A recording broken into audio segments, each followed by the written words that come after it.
Yes, I'm going to start with, I'm aware that you're not, that you don't find personal history important, but still I would like to ask you some questions about your life and your background. Mm-hmm. So, how did you grow up? Where did you grow up, and in what kind of family? I grew up in northwest Germany up to the age of 13. My father was a journalist, my mother a housewife. Then my parents got divorced when I was 12, and my father dropped out of conventional life and society. He was an early dropout before the term dropout even existed, and he went to live in Spain. So my parents got divorced, my father left to live in Spain, and I was very unhappy at school. So at 13 I refused to go to school any longer. That was my only act of rebellion as a child. I was on the whole a very meek, obedient child, but something within me prevented me from going to school. I just couldn't do it anymore. So I stopped. My mother didn't know what to do with me. So finally it was decided that I should join my father in Spain, who had remarried, and lived a very unconventional life. He lived on his savings for a few years, and then he started working there. So I spent my teenage years from 13 to 19 in Spain, and so the Spanish language became my second language, and I was taken out of the culture that had surrounded me for the first 13 years of my life, and then placed in a completely different environment and culture. And that probably was a good thing, because if one spends one's whole life in one particular cultural environment, one tends to become conditioned by that particular culture without knowing it. So by experiencing different cultures as a child, that somehow perhaps made the cultural conditioning less deep, less rigid.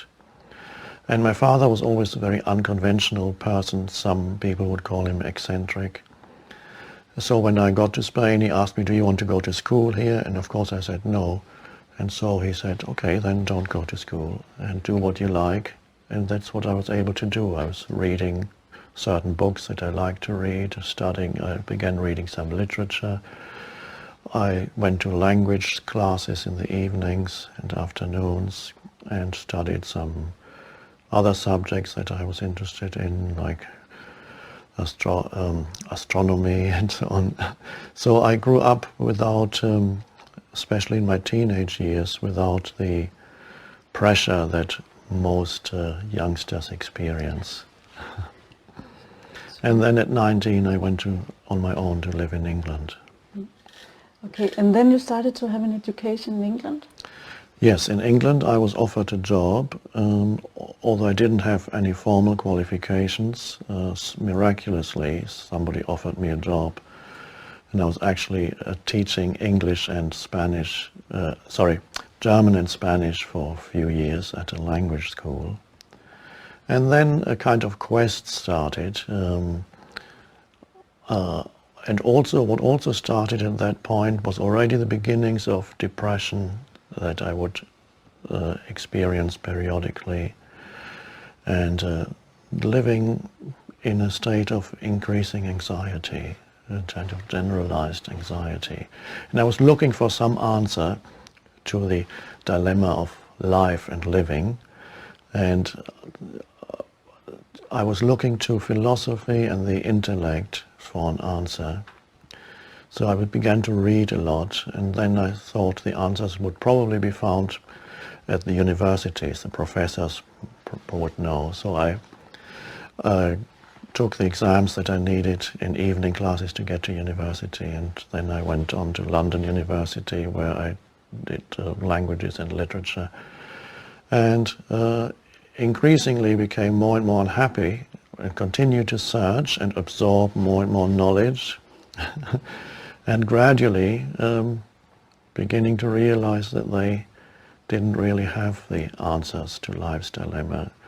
I remember there was one professor at London University that I liked very much. I would go to his classes and admired him.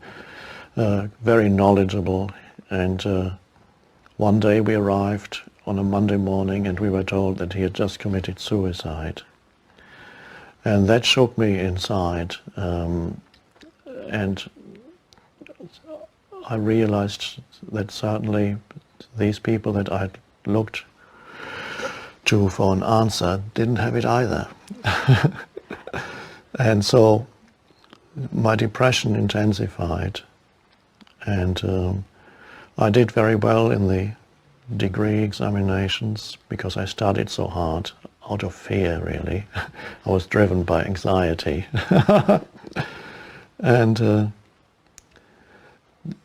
then after graduating from London University, I didn't do anything for about a year, and that was the year in which I became even more unhappy and depressed, and when an inner shift suddenly happened inside me. It was in my 29th year. I woke up in the middle of the night, and this was not uncommon for me, waking up in the middle of the night and feeling intensely depressed and in a state of great fear at the same time. And that happened again that night, and the thought occurred to me, I can't live with myself any longer. And that thought repeated itself in my mind. I can't live with myself. And then suddenly I looked at the thought. I kind of stood back from that thought and looked at it and said, that's a strange thought. I cannot live with myself. Am I one or am I two? This thought seems to show that there's two people here. I and the self that I cannot live with. I didn't have an answer to that question. It's just that question, that puzzle arose in my mind. Much later, it reminded me of a koans that they have in Zen, that are puzzles that are designed to stop the mind. For example, what is the sound of one hand clapping is a famous koan. And it doesn't have an answer on an intellectual level. And so the question that arose in my mind also didn't have an answer on an intellectual level. Who am I and who is myself that I cannot live with? But that question triggered an inner shift, something inside me, and I didn't understand it at that point, must have disidentified from the self, the unhappy me, as I later called it. So a kind of an inner disidentification happened. The I am, which I later recognized as the consciousness that I am, separated itself from the conditioned entity, the conditioned consciousness that provided me with my sense of identity, the self. And that consisted largely of an unhappy story. So then I felt I was like being drawn into some kind of vortex of energy, as if I were disappearing in that. And there was still a moment of resistance. And I heard something almost like a voice inside me that said, resist nothing. So I gave up resisting the feeling of, almost the feeling of disappearing into nothingness. And so that, don't remember very much else of that night. All I know is that the next morning I woke up and I opened my eyes and I looked around the room, and everything seemed as if I was seeing it for the first time. Fresh, new, alive. The light coming through the windows, familiar objects on the table. They looked fresh, new and alive. So I got up and went out for a walk, and I looked around, and everything seemed so peaceful. Even the traffic in the city seemed so peaceful, and I knew something strange had happened. There was suddenly, everything was filled with aliveness and peace, and I didn't know why.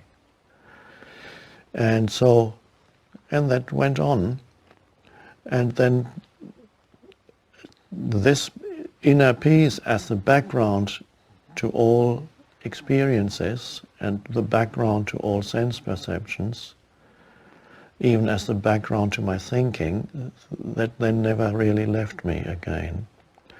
But it took me a long time to understand it, to be able to put it into words.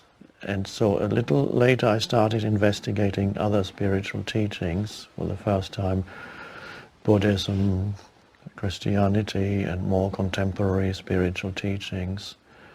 And very quickly I recognized the truth that is in many cases hiding underneath sometimes centuries of cultural additions, interpretations and misinterpretations. And I could see the truth that's in Buddhism, that's in Christianity, the original teachings. And in turn, they shed light on what had happened to me.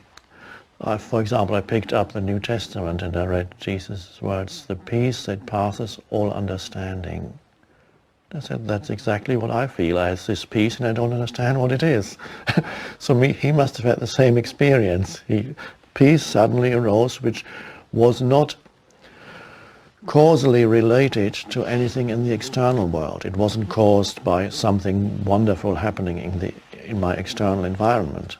So it didn't seem to have a cause, an external cause. And then later I visited Zen teachers and so on, and again I recognized the truth of Zen immediately, but they also helped me to understand and put what had happened to me into a wider context. For example, I remember talking to one Buddhist monk who said, who talked about coming to the end of always having to thinking. And he said, Zen is about not thinking, ultimately. And I immediately realized something that I actually, strangely, I hadn't realized before, that my thought processes, ever since that happened that night, had become reduced by maybe 80%. So I wasn't actually thinking that much anymore. And that's why there was so much peace. So I realized the continuous mental noise, as I now call it, which is the compulsive and largely useless thinking that most people are continuously engaged in, that had come to an end. There would still be some thought, and I could use thinking when I needed it, and occasionally thoughts would come in and out, but there were huge stretches of no thought. And in those long gaps and intervals of no thought, there was that wonderful experience of inner peace. And I realized that inner peace had been there before, even when I was still anxious, but it had simply been covered up by the anxiety, by the hyperactive mind. And so this then gradually developed into a spiritual teaching. So the spiritual teaching now attempts to show people that they have within themselves already what they may perhaps are looking for on the outside. The aliveness, the peace, the sense of deep inner fulfillment is already present in every human being as their innermost essence. So it's not a question of needing to obtain or acquire something new, which is often what spiritual seekers are looking for. Everybody is looking to acquire something to fulfill him or herself. They may be looking for it on a material level, or on the level of experiences, or on the level of accumulating knowledge, or accumulating wealth, or spiritual seekers want to add more spiritual experiences to who they are, or find themselves at some point in the future. And you can't, because if you're looking to the future to find yourself, you're missing yourself already, the essence of your being, which you can only find in the now. So my realization that night took me years to understand, and in the process of understanding it, At the same time, people would already come to me occasionally and ask questions. So gradually I was able to talk about it, and I was able to recognize in others what I had been through. It's the same dilemma, perhaps with the exception perhaps that I was suffering from it more acutely than many others. That's all. I was even more deeply immersed in the mental noise and the emotional turmoil than would be normal. But the same mechanism operates in everyone. So the teaching now is to point out that there is a dimension in you that is deeper than what you normally identify with as yourself, that is deeper than the me, the personal history that most people believe is who they are. And so the recognition of that dimension comes when you make room inside yourself for the present moment, because it can only come out of an inner alignment with now, as I call it, which is life itself. The stream of thinking is always concerned with past and future. So for most people who are identified with thinking all the time, every thought is invested with a sense of self and me. So every thought grips you completely and you are in it. This is what identified means. Every thought that arises becomes a me, and you think it and you're in it. And so most people are dragged along all day long by this mind stream, one thought after another. And within that mind stream there is a mind-made sense of self, a me, consisting of past memories and experiences and things that my mind has identified with and that contribute to my identity. They're all thought forms. For example, my possessions, my knowledge, my experiences, or what people have done to me, or what I have done to people. Things that whatever you identify with and then hang on to in your mind becomes a me. And that was really the self that night I recognized as not really me. So there's the mind stream, there's identification with the mind stream, and there's the possibility of stepping out of the mind stream by accessing the present moment. Now, to most people, the present moment almost doesn't exist, because what they're really interested in is the next moment, or the one after that.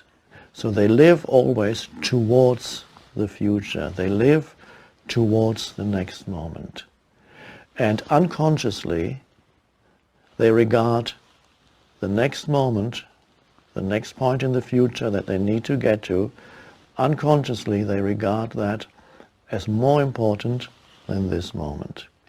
Not realizing that the future moment that they so desperately want to get to, tonight, tomorrow, whatever, or in any activity, wanting to get it out of the way as quickly as possible, needing to get to the end point, on a small scale, on a large scale. Yes. For example. Yes. Yes.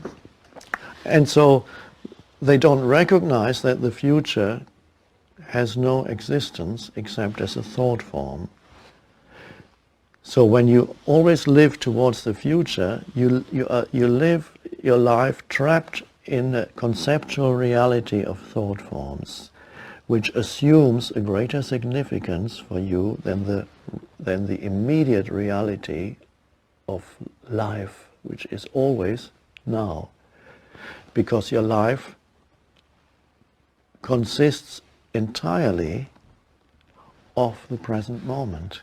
And to most people, that's, if you truly realize the significance of that statement, your entire life consists of the present moment. Your life is never not this moment. Even when you remember the past, you can only remember it now. And when you think about the future, you can only think about it now. But people live as if the present moment were an obstacle that they need to overcome in order to get to some better point, which never arrives. So that's a mad way to live, and it makes living hard. It makes living into an effort. We've been conditioned over thousands of years. The human mind, which was a wonderful thing, the ability to think at some point, long time ago, must have arisen in humans, the ability to conceptualize mentally. And this has opened up a whole new dimension for humanity, and of course it has made humanity the most powerful species on the planet, because humans are not physically the strongest species, but they were able to dominate all the other species because of their ability to think. And so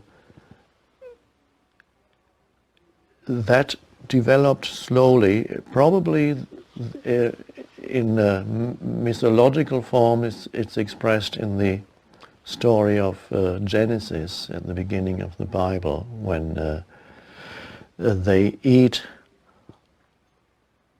this apple that comes from the tree of the knowledge of good and bad, to differentiate this, that comes only through the ability to think, to analyze, to separate.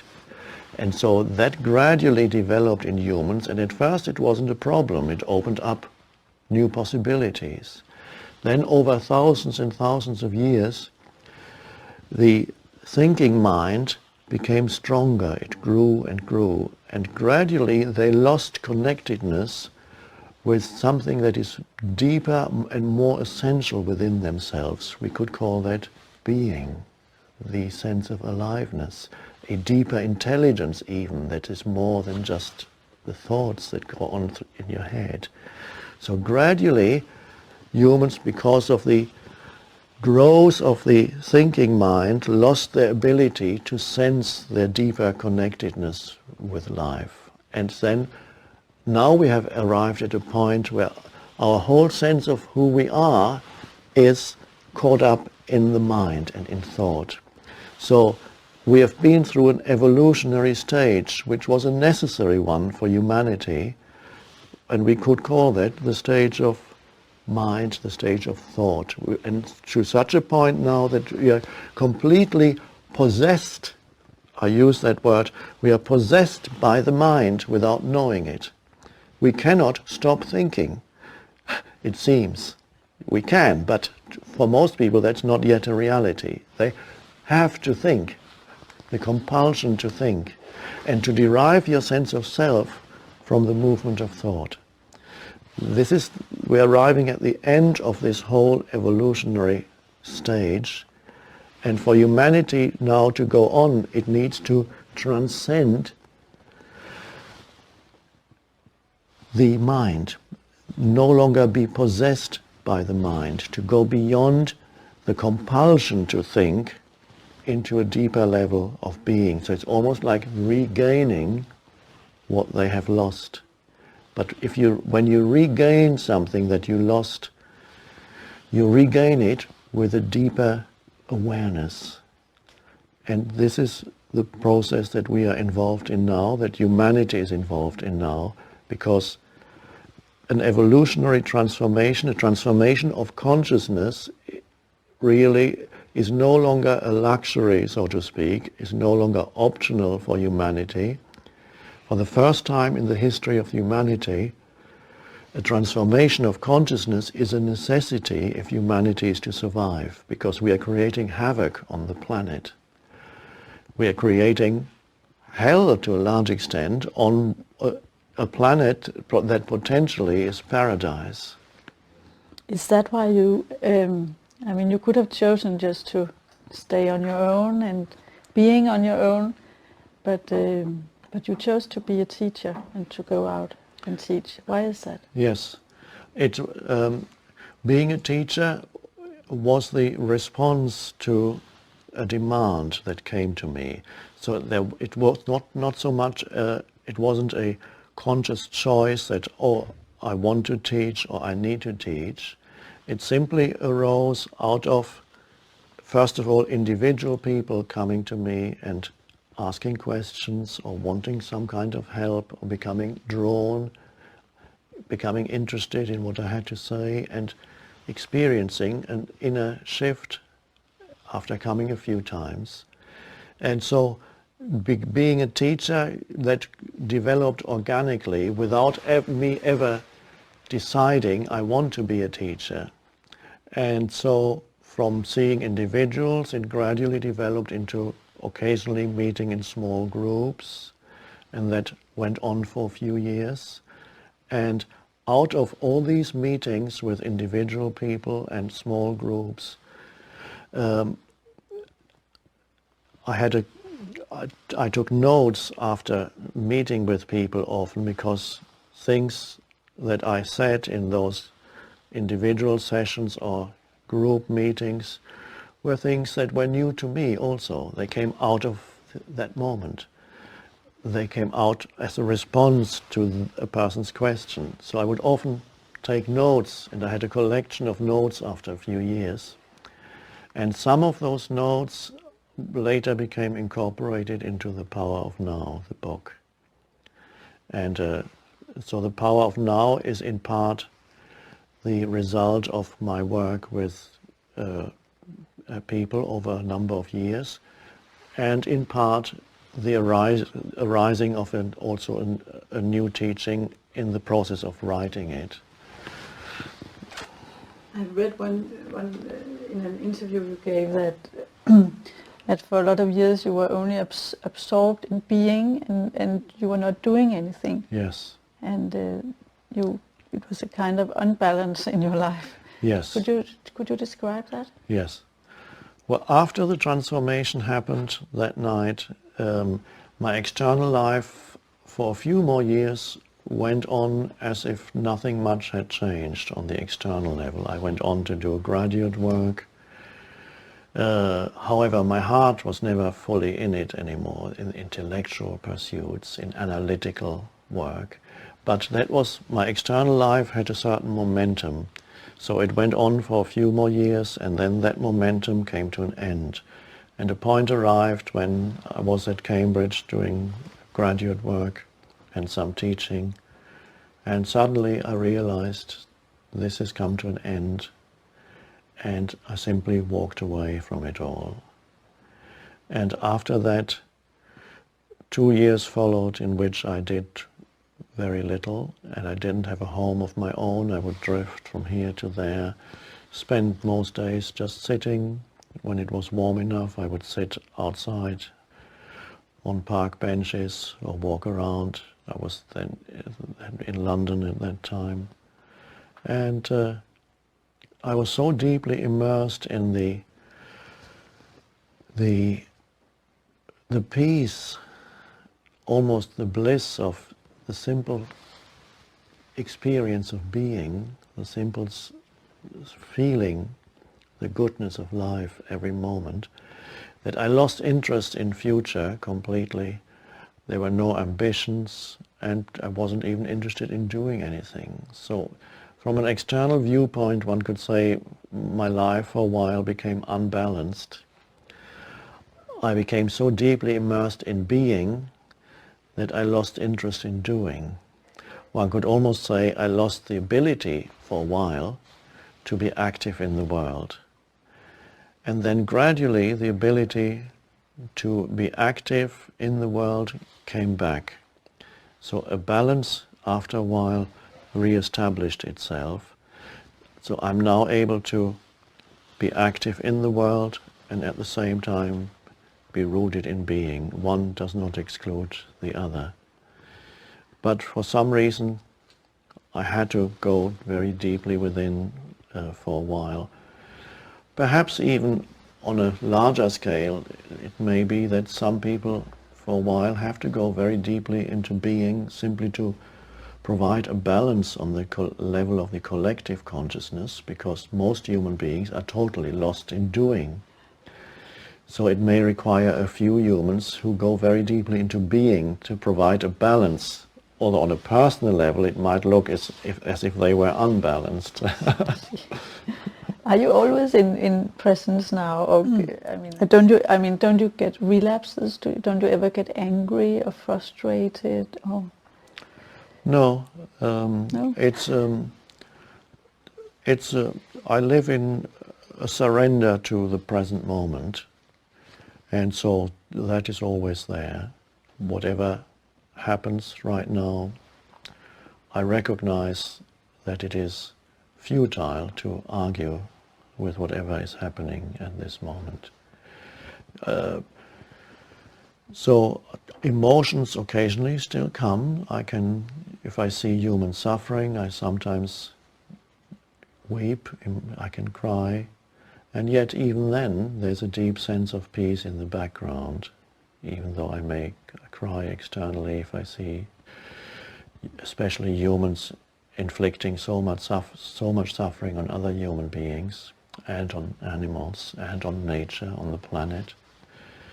So sometimes tears come, and yet deep down I know that ultimately life is timeless and indestructible, and I know that death is not the opposite of life, but only the opposite of birth.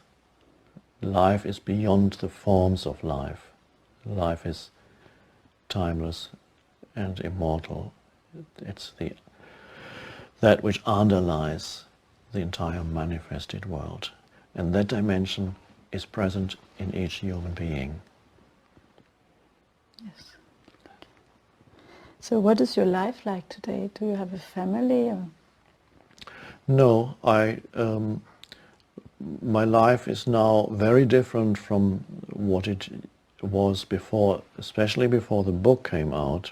I was already teaching before the book came out, but soon after the book came out, the book grew very quickly, at first through word of mouth for 1 year, and then other people discovered it and started writing about it and speaking about it, and then it accelerated. So soon after the book came out, the teaching developed a momentum that was almost overwhelming. And it turned my external life around completely, from living a very sheltered life, a very quiet life, almost a hermit-like life. Suddenly, everybody wanted me to teach, and demands for this and that were coming in, invitations flooding in from all over the world, and so on.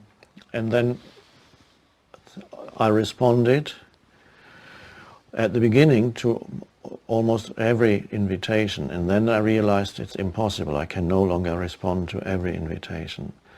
So nevertheless, my life is now almost public. And the groups become bigger and bigger. In the United States, the average number for talks is 2,000 people now. And so I'm very much out there in the world. And this is not something that naturally I would have chosen for myself. My natural inclination would be to be withdrawn, not to be known. I like to be invisible in public places, not to be noticed, and that becomes more difficult now. And yet I accept the fact that this is how it is. So there's a lot of traveling, and there's been so much in the past few years that now I feel I need to cut back for a while. And I believe my feeling is that the cycle of going out into the world, which is lasting now for 6 years, may be coming to an end, and there may be coming a cycle of withdrawal for a little while, in which another book may come into being. And so I've had to surrender to the fact that my external life changed completely. It's been wonderful too to see how many people are being reached by the teaching, the book, and the talks and the retreats. How many people are open to the message? That was the greatest surprise after the book came out, because when I was writing the book wrote itself, one can almost say. My feeling was that only people who had already been on the spiritual path for a long time would respond to the book.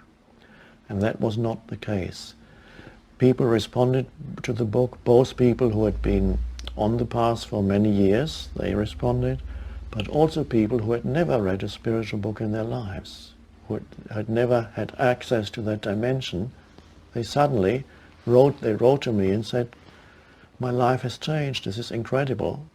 I've read this book several times already and it's fresh and new every time, and there's so much peace in my life suddenly."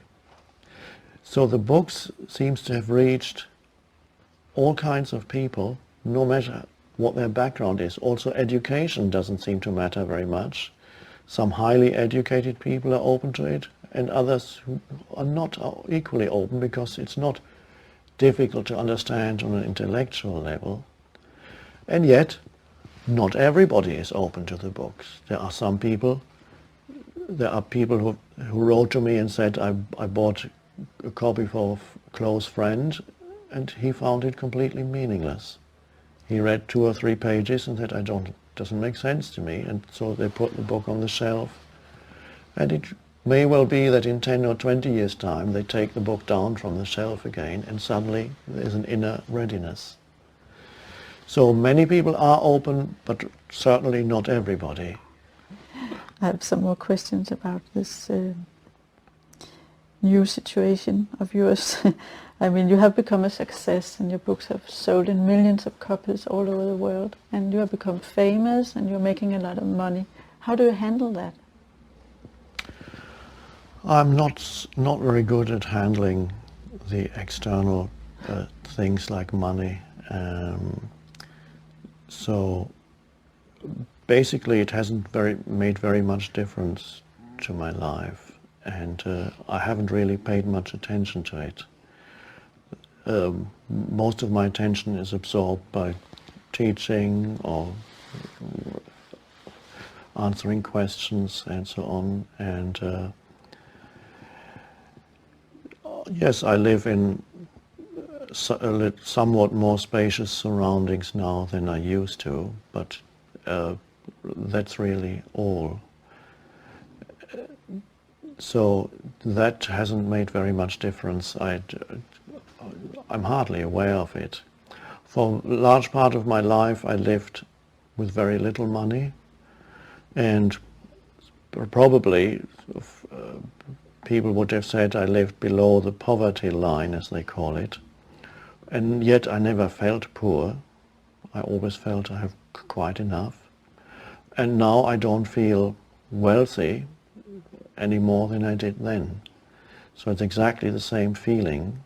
So it's a very abstract thing, the fact that now there is more wealth in my life on the external dimension is only an abstract truth to me. It has not affected me inside at all, and it's only very slightly affected my external life. I walk around cities and look at shops, and I sometimes like to look at things, but very rarely do I actually feel the impulse to go and buy something. It's enough to look at a beautiful object and then walk on. So I wouldn't know what to buy with it. There is the possibility at some point that there may be a center, a spiritual center coming into being. So if that happens, then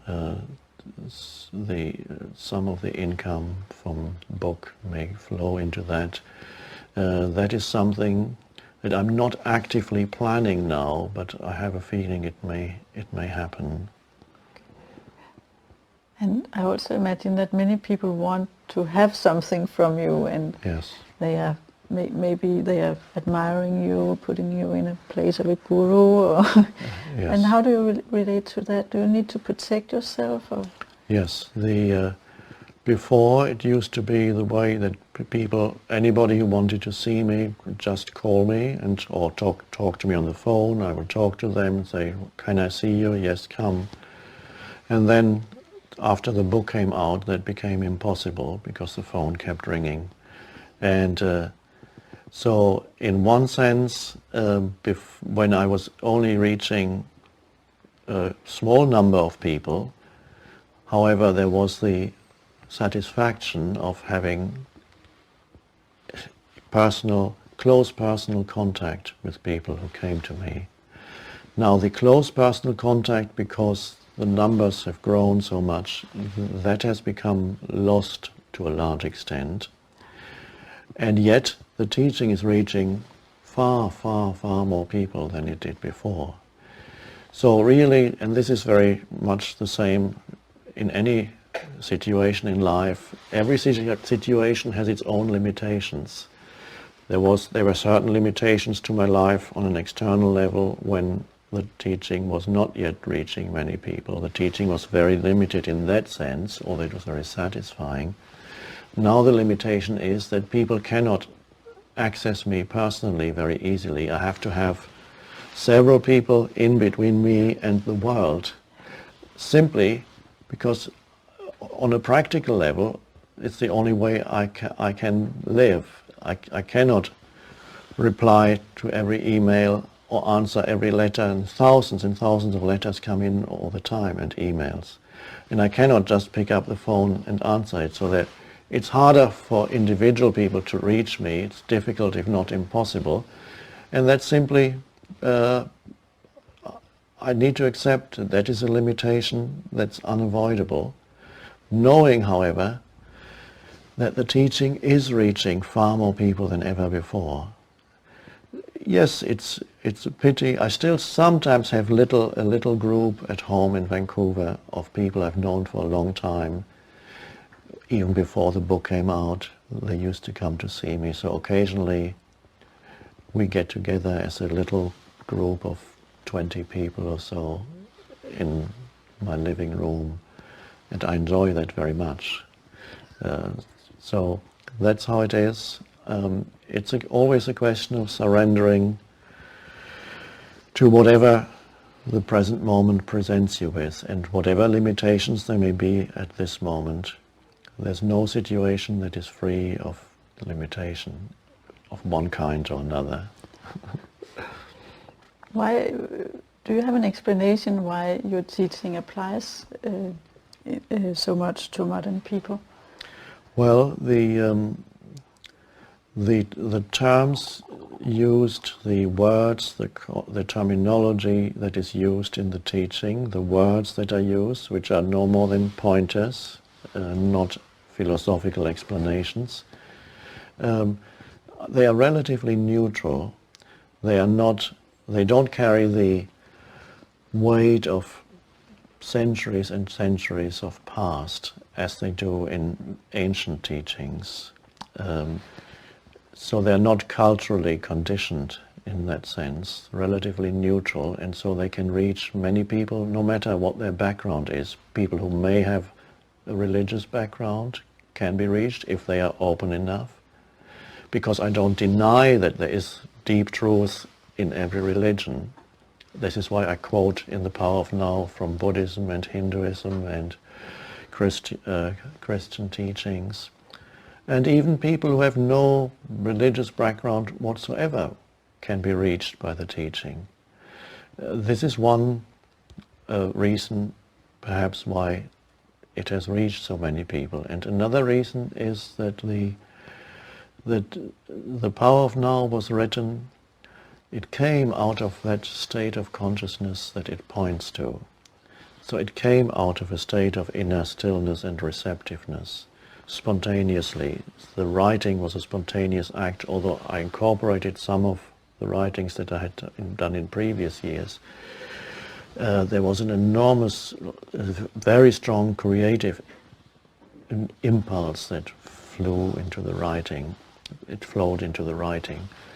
So the book contains an energy this sounds perhaps a little mysterious, but many people have said it, that when people read the book, the words go beyond the mere informational value of the words.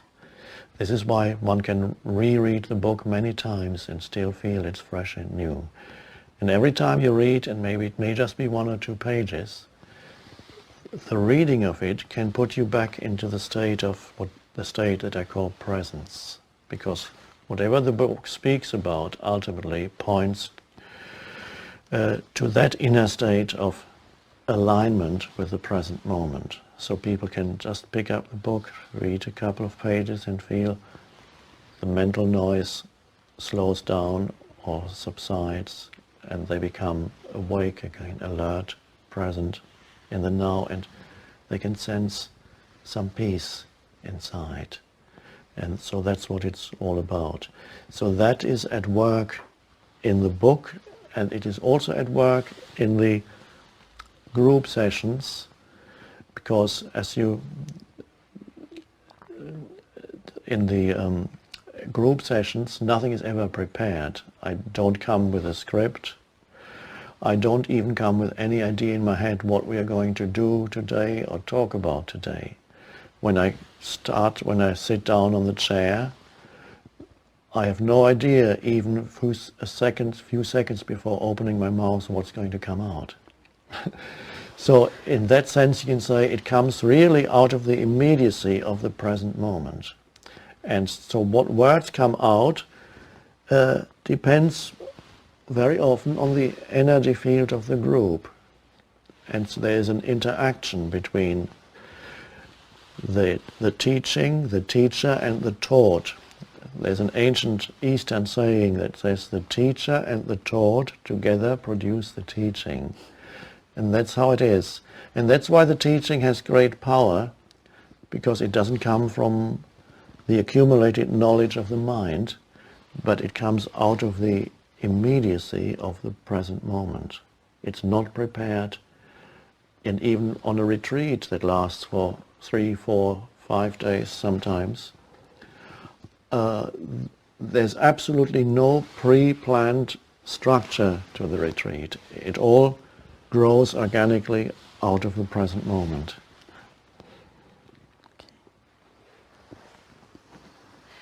I have one question, at least one more. You talk about surrendering, and you talk about suffering as one path to surrendering to presence. And you say that some people don't need the suffering. But anyway, surrendering is beyond will and wanting. So what does it take? And what about grace? I imagine that it takes grace also. Could you comment on that? Yes.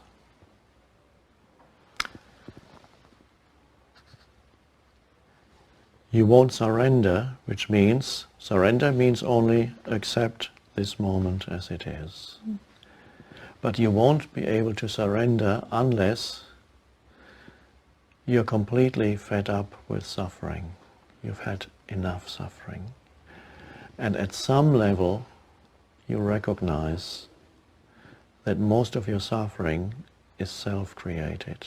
It is created out of resistance to what is. It is created out of an interpretation of something that is. It comes from a thought, from an interpretation, not from the situation.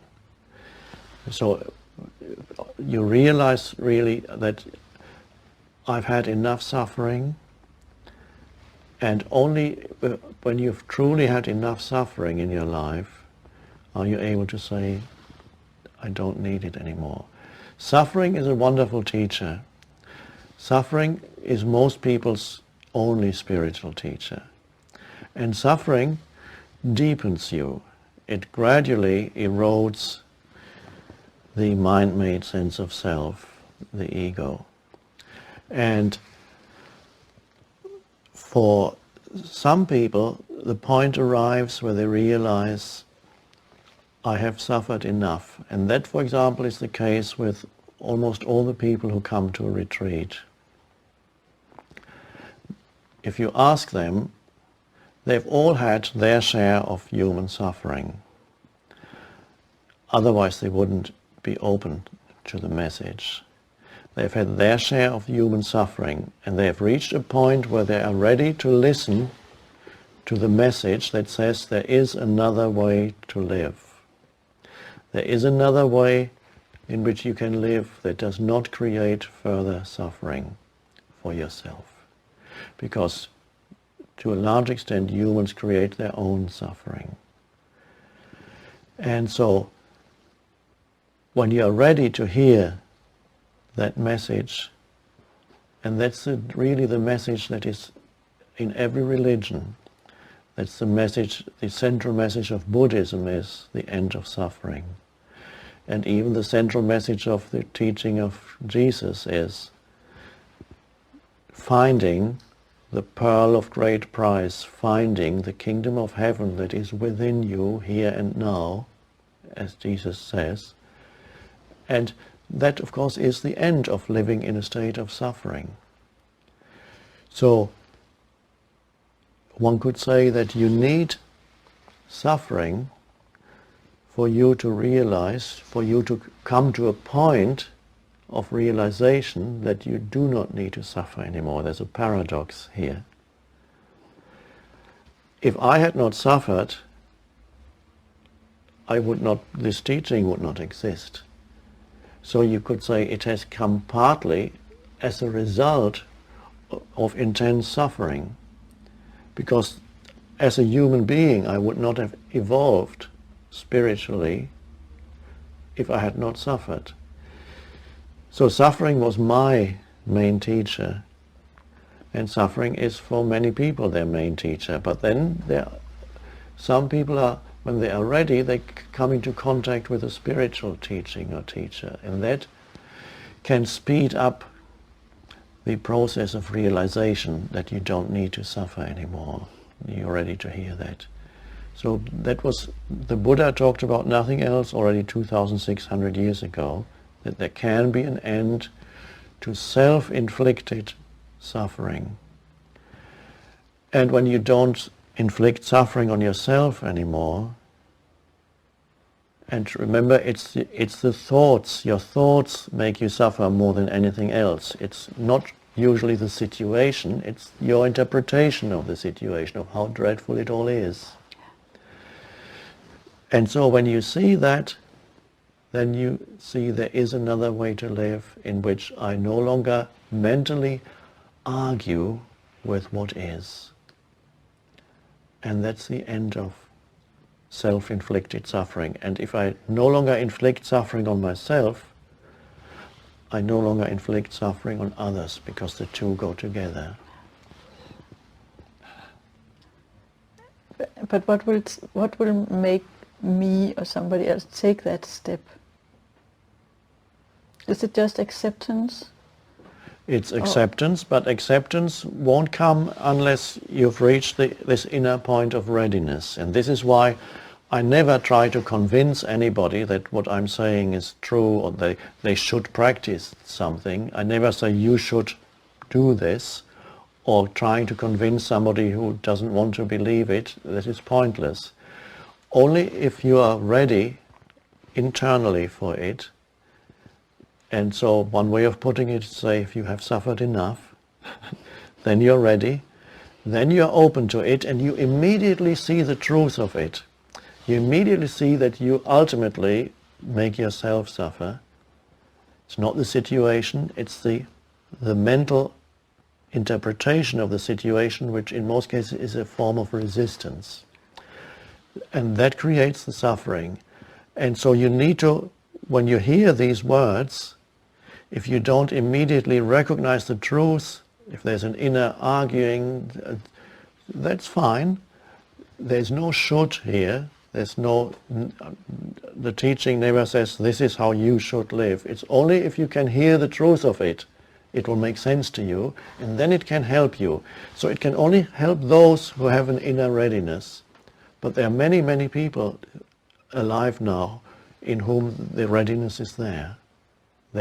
able to hear it, to truly hear it and immediately recognize, yes, this is true.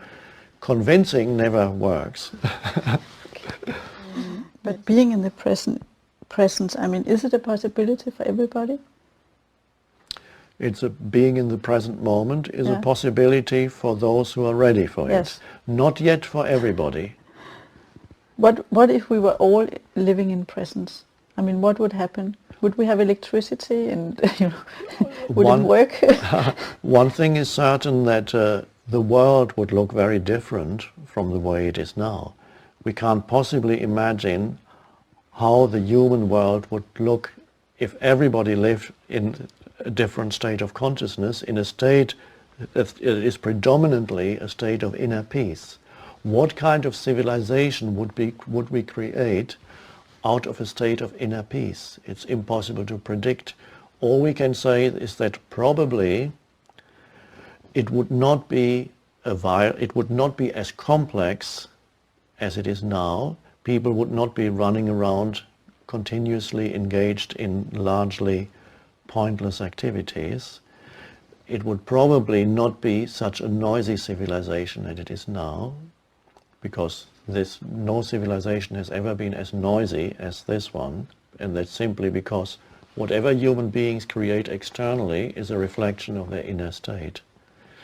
So we are polluting the planet simply because our inner selves are being polluted by an enormous amount of negativity, of continuous resistance. So the outer is always a reflection of the inner. So if the inner is predominantly a state of inner peace, we create a peaceful world on the outside. What exact form that would take, we don't know. We'd have to see what it is. It would very probably be a much more simple world, more harmonious and beautiful. Not nature is beautiful already, but I'm speaking of the human-made world. Is it possible in a few words to say what is the essence of your teaching? Is that possible? Well, the essence is very simple, and the essence could probably be taught, and perhaps one day will be taught to very young children at school. And children are very close to it anyway. The essence is, we could put it in the most simple terms, because the most simple is often the most powerful. The essence is to make the present moment into your friend, not your enemy. To always ask yourself, what is my relationship with the present moment?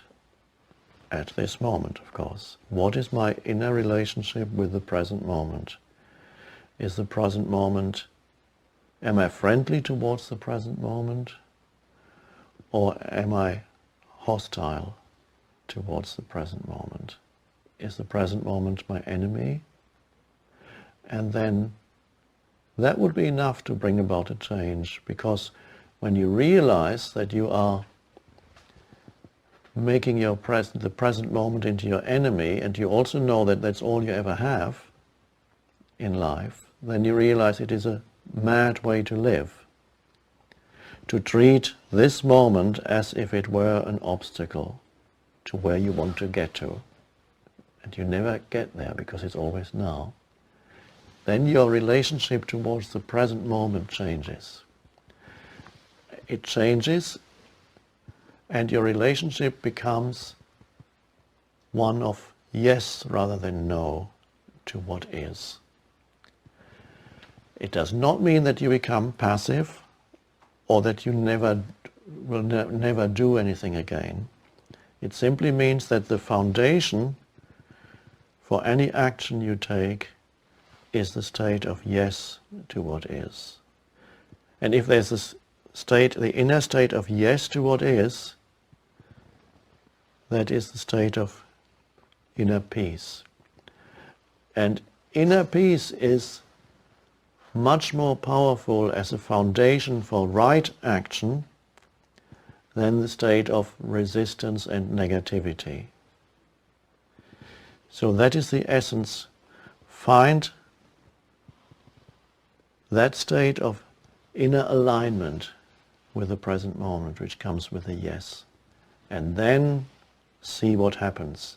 See how your world changes as you no longer resist the isness of this moment. Thank you. It was what you concluded the teaching about your role as a teacher. And you said something about you have nothing to teach to nobody, something like that. Could you just state that, how you see your role as a teacher? In conventional terms, teaching means that I give you information that you didn't know. I add something to you. So a student absorbs new information, accumulates new information. But in spiritual teaching, the teacher just points to the truth that is already in every human being, and also points to the way in which that truth that is already in every human being is covered up. And anybody who is ready can immediately recognize the truth of the teaching as if they had already known it, because on some level they already knew it. And that's why I say I don't really have anything to teach in the sense of adding information to you. There's nothing that you need to add in order to find yourself and be yourself. You can add on an external level. It's nice to learn new things. It's nice to explore this or that. And yet on an essential level, the essential level is the level of who you are, your innermost sense of self. It's the level of being. On the most essential level, no matter where you are at in your life, what your life situation is, on the most essential level, nothing needs to be added to who you are. So the spiritual teaching is not a more, it's not an addition. It's simply a pointing towards that which is already there. And those who are ready then suddenly recognize the truth of it. Recognize means they already knew it. It's almost like remembering. Ah, yes. And then there's no question about, convincing is not necessary. It's immediate realization. Then spiritual teaching works as it should. So that's how it operates, and that's the difference between a conventional teaching and spiritual teaching. In some sense, one could say the spiritual teaching is almost the opposite of the conventional teaching. If anything, it takes something away from you. It takes away that which covered up who you are. But it is not taken away by the teacher. It's taken away by yourself when you see it and become conscious of it. That's very clear. Yes. Thank you very much. Thank you. Thank you for your time. Yes.